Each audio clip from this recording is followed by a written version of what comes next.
What's up, everybody? It's your boy, paid spokesperson for Magic Spoon. Welcome to another episode of Point and Laugh. This week, up for reprisals, we have a deck that reminds us that up until very recently, Wizards of the Coast take on Minotaurs have been, hey, what if Bulls sucked at fighting? After that, we've got Kilroy, who's decided that the reason A plus B combos are boring is because they don't involve enough of the alphabet. After that, it's just a bunch of semen. And we're finishing things off with a vicious attack to my psyche. For everybody who subscribes to this video, I will allow Mango to do their little dance without fear of reprisal for 5 seconds. Thank you all very much. Mango, play that funky music.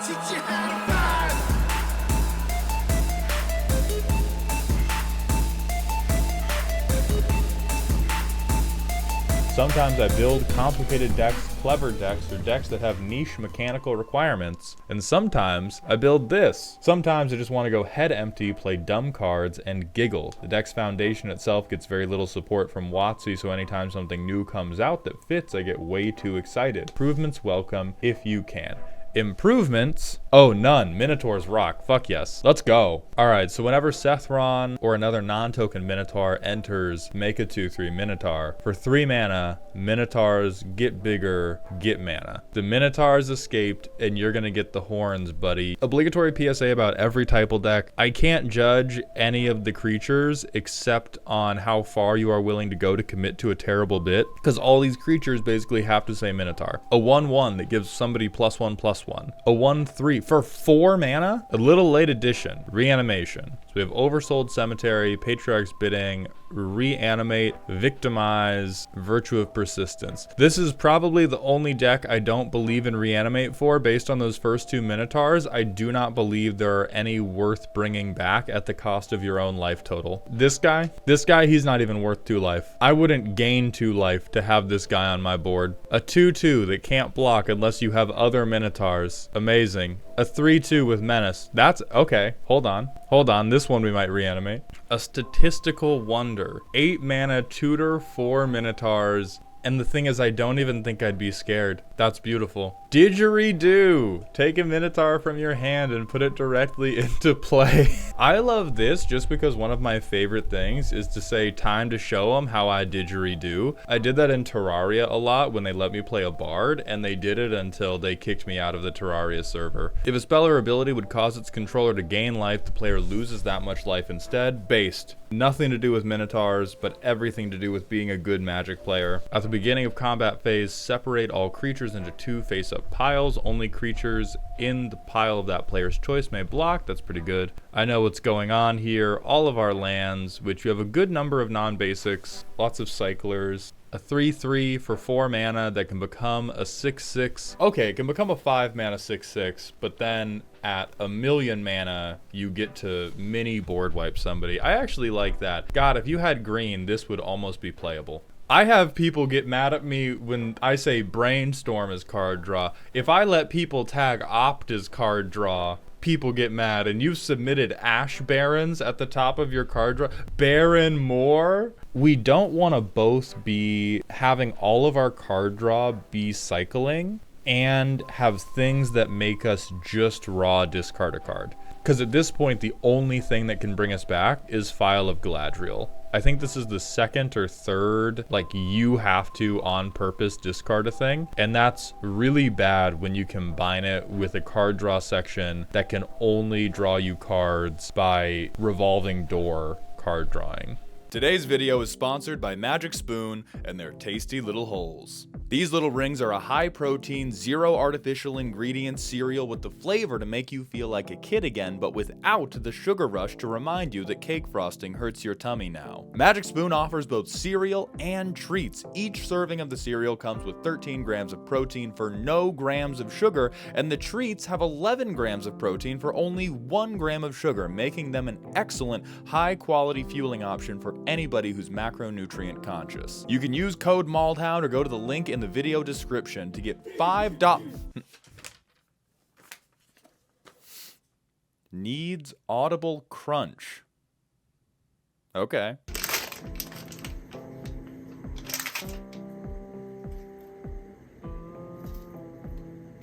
Welcome to Whole Time. What an audible crunch. I don't mind that at all. Use code Maldhound or head to the link in the video description to try Magic Spoon cereal or treats for $5 off today. I'm extremely normal.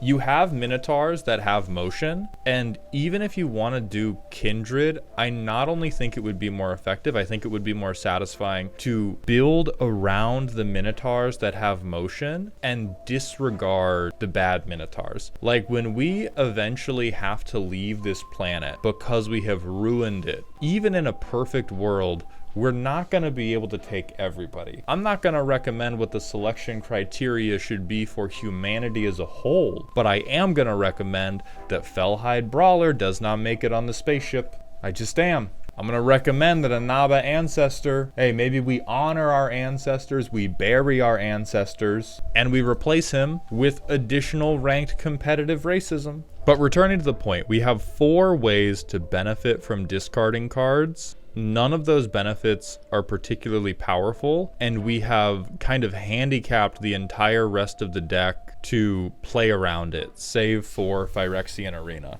And I'm not saying we have to abandon ship and go totally into like oops, all generic EDH rec Kindred packages. But like I think for your draw section, Minotaurs seem like a deck that would benefit way more from wheels than they would from doing this kind of like one-off discard one at a time thing, especially because you have this like mass patriarchs bidding thing. Like I would go into wheels living death. Like I wheel a bunch and then I bring the Minotaur apocalypse down upon your head. I think right now we have a straightforward game plan, but it's straightforward because it's mostly terrible. Let's check that in the playtest. Yep, mostly terrible. We also have a 5 mana commander we can't ramp to. So we're spending most of our game land pass, land rock pass, land. All right, 4 turns, we've done nothing, but now we have Sethron out. Turn 5, let's cook it up. Let's get to chefing. We play 2 Minotaurs, and now these guys have a banner effect. So everything has +1/+1. Turn 6. So we have 2 banner effects. So we have +2/+2 to our board. They all have trample. We can also give them all menace. And the thing is, I don't think any of the cards in our hand are even worth playing. I think it's better to pump this twice. So we have 4, 12, 16, 22, 28. That feels good. And then once again, like the stuff in our hand, holy fuck. Stand or fall, who cares? We have menace and we have a bunch of massive fucking guys. So turn 2, we could get this unholy 1/1 out. We can do Fanatic of Mogus, but our devotion isn't that high yet. So we exert that guy. I'm dumping our hand and I'm gonna float 4 red mana. And then I'm going to play Gornog the Reaper. Look at how good wheels are. Then our next turn, now we have this discard shit, and we can try to start pinging with Neheb. I just don't believe in it like I believe in kicking everybody in the head with the million Minotaurs. So I'm going to play this one, but otherwise I'm going to save all our mana. We hit people for like fucking, I don't know, 1 million. We probably spread the love to make as many cowards as possible. We have a couple warriors. Oh, but the tokens aren't warriors. That's a little cringe. And then we dump these 3. We pay 3 mana into this to try to just get even more damage. Floated some mana, so we play another Minotaur. And then I think we just win off of playing this guy. Like, the deck does work because you want to crash out. So I will give you the point for the deck on its own functions. I think your desire to be clever with the discard synergy is detracting from the crash out potential of the deck, because I think the discard stuff is cute at best. I'm going to put you in handcuff yourself to a radiator for the bit, and it's a good bit. I like Minotaurs. They're very cute, and you did a really good job of avoiding the typical brain sickness of going, well, my creature type is weak, so I need to stuff in all of these like generically super good value pieces. I think you've overvalued everything saying Minotaur, and you haven't valued enough like everything in the deck needs to work with each other, and just because these 2 cards say Minotaur doesn't mean they work with each other. I hope you're all enjoying the video. I'm going to take a moment now to thank some of the highest tier Patreon supporters who have made my terrible content possible. So may Yugi bless Badger King, Adam S, Solar Movie, Wolf Slicks 167, Biggest Dickus, Sussedin, Ico, Kyle, Jess HW, A-Dog 2064, Christian B, Crimson Viper, Ryan A, Otterfire, Bolus Brigade, Dad Out for Milk, I really should have done this top down, Derek H, Zelenor, Kyler P, Believe, Alarin, Zach G, Derek H, potentially again, Talamar Von Geist, Bo, Silky Wilkie, Bradley T, Bobby Joe Lord, Phelan, Troper, and Beefcake. And also Otterfire, Zelenor, and Ryan A, because I really should have read this top down. Thank you all very much, and enjoy the rest of the video. This deck has built in the out. If I don't get confusion in the ranks, I just get the shiny useless things. There's shields till I do, and I love that. I love when a deck is capable of functioning without this whole thing. So this means that this deck has this sentence, and it also has the sentence. Look at that. This is acceptable. You are scaly, but this is totally acceptable. Also, for anybody unfamiliar with confusion in the ranks, whenever you play a thing, its controller chooses a permanent, another player controls that shares a type with it, and then you exchange control of those permanents. All right, anger. This is good to have in the graveyard. Creatures we control have haste. This is definitely good for our theft strategy. Dig for gold. Big score, Bonder's Enclave, which, does this work with our commander? No, cringe. Cathartic Reunion. Okay, a lot of card selection, very little card advantage, but that does make sense in a deck where all we need is this one Confusion in the Rank card. We're gonna top a little bit for sure. We're monocolor, so we get a chair. Fling Poo, so these are the sack outlets. We can sack a creature to mill. We can sack a creature. We can sack a creature. We can sack a creature. We can sack a creature. I'm going to point out to you, none of these are this good. We're never winning the game because we sacrifice one person's one other creature with Altar of Dementia. I'm also immediately concerned with all of our outlets are creature sack, and we have 19 creatures in the deck. Garbage for trade. Okay, this is decent. Yeah, we throw out these guys as chump blockers. If we get confusion of the ranks, we get to swap them. Protect the ranks. Chaos Warp, rewrite history. All right, this is all our interaction. 7 is a little bit low, but you have so much dig. I'm gonna presume that if a problem does present itself, you'll be able to dig to the answer. Chaos. All right, exchange control, thieves auction. 35 lands. Fuck you. You know what? Let's see. So we do this, that. I'm gonna Howling Mine because holy fuck, we need cards. Land, sphere. Just gonna ramp like a fucking madman, actually. It's turn 5. We've ramped. We are going to Unexpected Windfall. Fuck this Changeling. We get 4 Ember counters. Draw 2. Fuck Swashbuckler. Get 3 Ember counters on, so we get to transform them. Draw 2. Then we have Sneak Attack. But we've spent 7 turns with a 4/4, and we've given everybody else an extra card every draw step since turn 2. And Kilroy, I think what we're running into is not even something that's at fault with you, but like a problem of the game of Commander is that because you get a Commander, it's led a lot of people to think that if you have one pet card, you can build a deck around it. And I think if you have one card that you really love that isn't in the command zone, that does not deserve a Commander deck being built around it. Like, you are dumping so much money into technology that just doesn't exist. This is your Elon Musk Neuralink, and this graveyard is full of all the dead monkeys from the failed surgical testing when you tried to implant it. Like, you've built a deck where we ramp reliably, you've drawn cards reliably, we've had some scant interaction, but you are being held back so fiercely by the fact that the primary strat is one card in the 99 in colors that have access to one tutor, that I think this is a case of like, you have built a monstrosity that should not exist. This is 100% your teacher asked you what you wanted to be when you grew up, and you said an astronaut, but you're legally blind. How we feeling? Kilroy Nation. How we feel about this assignment? How many hours of sleep did you get last night, Kilroy? And more importantly, how many hours of sleep before this deck was made? Maybe I should not ask about hours. How many minutes of sleep? 2. Perfect. This deck is Icarus, and Confusion of the Ranks is your sun, and you are plummeting down to earth with a 5 mana 3/4 and no hope of doing anything before turn 12. The deck is super fun when it works, kind of inconsistent flipping my commander, and I'm not really sure what to do about it. Still super fun to have a surprise army of fish people out of nowhere. Yes, the curve is horrific, but considering there's no green in what the commander wants to do, it works out well. Sideboard is cards I'm considering. Sort by tags, has a primer in all caps because they know what I'm like. 12 snips out of 20, I still have no idea what the fuck this means and I'm never gonna learn. So Runo, when he enters, put 1 creature from your graveyard on top of your library.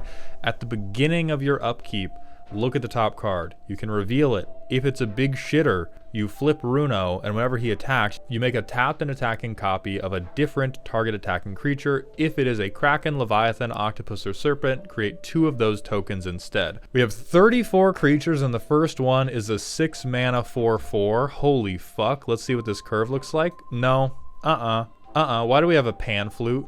Not even. Hold on. Why do we have a broken pan flute? I know it ain't the best, but at least I'm trying harder than other decks. Okay, so this is potentially card draw, well, cantrip. Dark Tutelage with that curve. I think we need to get you some hotline phone numbers. Dark Tutelage with that curve is stabbing yourself in the chest with a Bowie knife every fucking upkeep. Okay, Diabolic Tutor. Greed. Search your library for cards. Whenever something someone else owns dies, draw a card. Draw a card for an enchanted creature. I really don't like this one so far. We've been a little bit questionable. I think this is the most questionable only because we have 11 enchantment. We have 5 auras. If we have 5 auras on the deck, or this card just probably shouldn't be here in general. Marvo makes sense because that's very much what you want the deck to do. Big Kraken makes sense with our commander. Connections makes sense for sure. Stop it. Good. Honestly, fine because you have a big flying commander. Sure.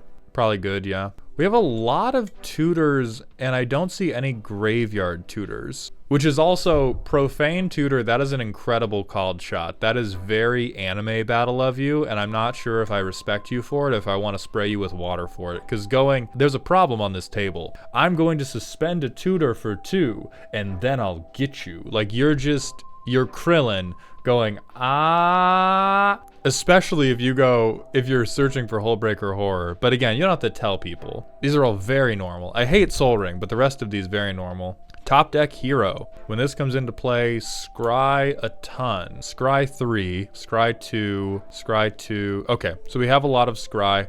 I think that you are focusing on front Runo's ability, not enough. So there's an idea that I'm going to be presumably making a YouTube video about. Salubrious Snail has not already sniped my fucking terminology, or if he does not snipe my terminology unbeknownst to me within the next week, which is ramp versus aqueduct for your commander. Your aqueduct is your water tank for your deck. It is a reservoir of resources or the engine that's going to turn everything on, and ramping is everything that's coming before, and your aqueducts are everything coming after. It's everything channeling your successfully activated engine into advantage. And you have a shitload of aqueducts and you have no ramp. And I know you said in the primer you've ignored it.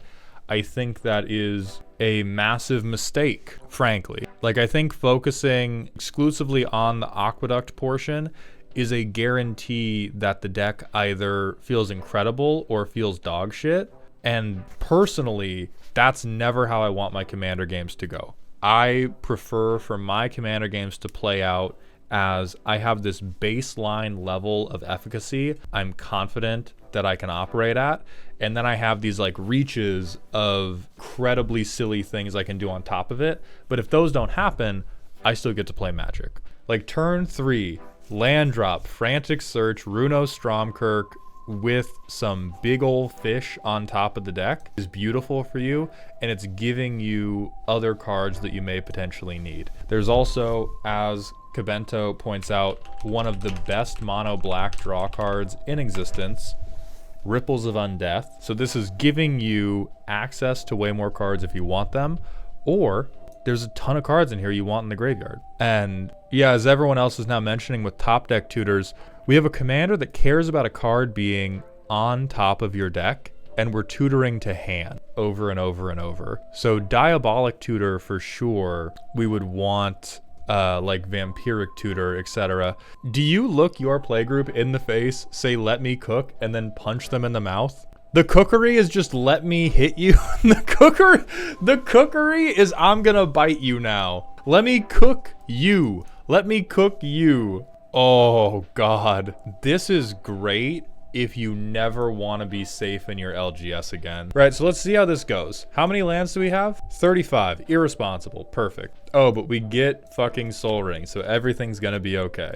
Turn 2, we get a swamp. All right, so it's turn 3. We've been able to play Runo. We have nothing to set up this top deck. Sage, top 4. They fucking hate us, dude.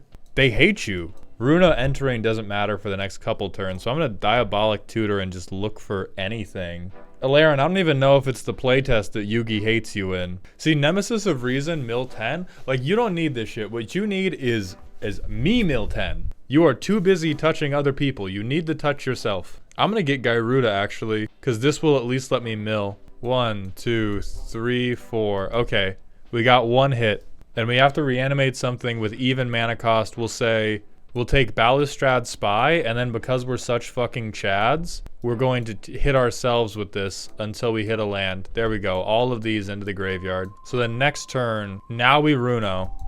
We put this asshole back on top. Why are we even, what is this guy even doing here? Alaren, did you just take everything that hit the creature type? This doesn't even hit the creature type satisfaction. This is just hater shit, and not even effective hater shit. We're not spell slinging. We're casting 1 spell a turn. I'm tapping out from Monty, the gigantic asshole. We are an 8-year-old with too many toy trains in the toy train store. I want you to pick your like 10 to 15 favorite ones, and we're gonna keep those ones, and everything else needs to get replaced by like fucking Dire Sight. You would love to be able to just put stuff from the top of your library directly into the graveyard before you play Runo, because you like super do not have enough time to set up Runo. Like if we don't get Soul Ring in that playtest, oh, so look at this one. Look at this. We got Maskwood Nexus. Days saved, right? Hold on. I'm moving the Vine Boom closer for no reason in particular. Oh, wow. Well, it's a good thing we have... Look at all this shit we're gonna do, man. Turn 5. Wow. That's crazy. Damn, I can't even cast this. I don't have the colors. That's crazy. Damn, I don't have the colors. Damn, that's crazy. This is what I think. This is what I think of your Flips Commander section. I think you're in here for this deck, Alaren. Like, you're Mako Tsunami. This is Mako Tsunami's commander deck. You've admittedly given no thought to what happens for the setup. You are 100% confident that when you draw your first 7, it's going to have 7 cards that you need to make the game work because the production team set up your top deck for you. And then as soon as it starts happening, it's all vibes and dead blue players, baby. If I cannot find a way to twist Prosper while trying to win normally, then I shall cast aside standard win cons entirely. Okay, good, we gave up. I added every card in Rakdos that says win the game and provided the means to win with it, no matter how unlikely. That being said, if this deck ever wins, it'll almost certainly be through Revel in Riches. So Prosper says you get to exile the top card of your library until the end of next turn. You can play it and you get a treasure when you play things from exile. Now what? My No, you're not playing Bobblehead, Prosper. I'm sorry, we're gonna have to end the stream early, folks. I refuse to entertain Prosper and his fucking baubles. Assemble the crew. Okay, so we want a lot of artifacts. These are pretty classic, very good in Prosper cards. I'm with this. This is looking normal. Liliana's Boy. Is this just, I feel like this is just a lore angle? Because Cardoer is not useful. Fraud. Beautiful, okay. Good advantage. No, I won't go back. 10 gates. Beautiful. So now I'm worried that this matters based on what chat is saying. Hold on. Do you like pain, Crab? Do you like it when you hurt? Do you like it when bad things happen to you? I have to re-Photoshop this because you aren't even unsuspecting. You are that one guy from Mad Max going witness me as you whip it out. Kusher, you do not underestimate Crab's ability to gaslight people. This man is the closest I have seen to the Joker in my Magic career. Hellkite Tyrant, honestly, not unlikely. For the same reason Revel in Riches isn't unlikely, Prosper can for sure just shit out a ton of these. At the beginning of your upkeep, if 20 or more creature cards are in your graveyard, you win the game. You know what's offensive to me about Crab as a person? This deck absolutely works with 21 creatures. It probably works with 22. Hell, they could probably have put like 30 creatures in this deck and it would still be totally valid. They put exactly 20 in because they knew it would make my eyeball twitch a little bit to realize that they have to get 100% of the creatures in their library into the graveyard for this to happen. Holy fuck, your commander has to be in the graveyard. Your commander has to be in the graveyard for this to work. I have no words for you. I can't even, like, I think even BetterHelp would reject you from therapy. All we can do is I'm going to the playtest, and I swear to God if this works, if this deck functions in a reasonable time frame, I may need to go for a walk. Okay, good. This is a terrible opening. This is a fucking god-awful, uncolor fixed opening hand. We can do this. Let's get this sword out. That's one down. We exiled the top 2 cards of our library. We already played our land drop for turn. One of these is gone forever. And then at this point, yeah, I think we ghost quarter our own swamp. But because I want to win fairly, I'm gonna pretend that we played that we sequenced this correctly and held back Urza's Saga because we didn't need the mana. We play Prosper. We do it again. Land. That goes into exile. I mean, fuck, I think I gotta play like this thing. Because, God, I need red sources. And then Zorn. Goodbye. Bastard tried to think of everything. We only have 4 demons in the deck. Oh, one of them's in our hand, though. Fuck it, we ball. We should not have balled. Gate, Swamp, Signet, Darksteel Reactor. I am assembling the Infinity Stones. I do think that test is cooked. Oh, it does my heart so good. Finally put you in the academic section, to finally relegate you to the pages of a history book instead of you once again taking a thrumming stone in your hand and bludgeoning me to death with it. I can fix her, I swear to God, guys. Hear me out. So Gisa the Hellraiser is ward 2, pay 2 life. Skeletons and zombies you control get +1/+1, have menace. Whenever you commit a crime, create 2 tapped 2/2 blue and black zombie rogue token. Oh good, only once each turn. Wow, thank you, wizards. What's your primer say? I can't even be mad at that. I can't even be mad. That's my fault. That's my fault. I'm sorry I didn't check your primer first. So for those of you unfamiliar, every year, every other year, Wizards makes the absolutely insane decision of saying, hey, you know this one thing this color wants to do? What if we made them a commander that allowed them to just fucking fidget spinner that one thing, and we built the rest of the deck for them? For green, it's landfall stuff. Red, snorting cocaine or stealing a car, or getting at least 2 meters of copper wire out of somebody's walls. For blue, it's card draw benefits. For white, it's every time you say a slur or gain life. And for black, it is shooting somebody. Committing a crime is anytime you go you. It's if you target anything your opponents control, target your opponents, or target anything in their graveyards. So you can do that basically for free. Always use protection. I love Imp's Mischief. I love you just off the back of you using this spell. Sudden Spoiling seems pretty good with a crash out deck. Dig a little deeper. Parentheses, get it. Zombie shit, zombie payoff. Deadly Dispute for sure. When zombies die, draw cards. Zombie die, draw cards. Kill my own zombies, draw cards. Yeah, Keen Duelist is getting you cards and committing crime. And I'm sure you could pick the like Spellslinger player and just take 1 every time. Now go commit a crime. So how are we triggering?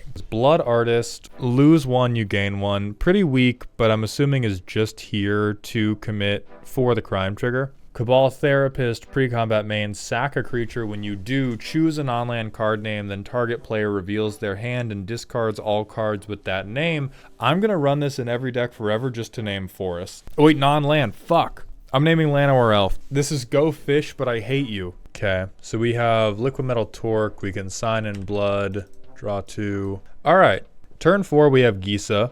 We don't have the money for Cabal Therapist. Ah, but we can use Liquid Metal to turn anything into an artifact, triggering Gisa, making 2 3/3 zombies. These guys are 3/3s because Gisa, I don't know, they're fighting hard for mommy. Turn 5. You're going straight to hell. This deck, I swear to God, you're not going to accept this when I say this. This deck is just like Thoracle combo expanded into an archetype.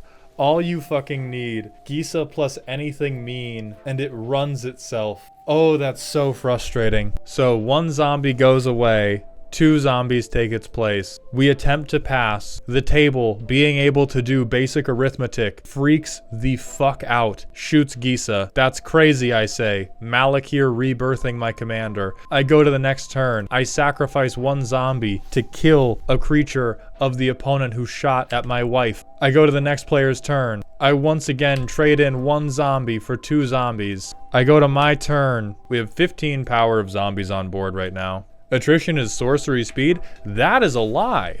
What you've done is a thing many Magic players do, which is assume something that would be reasonable in a world where God loved you. That is not the world that we exist in.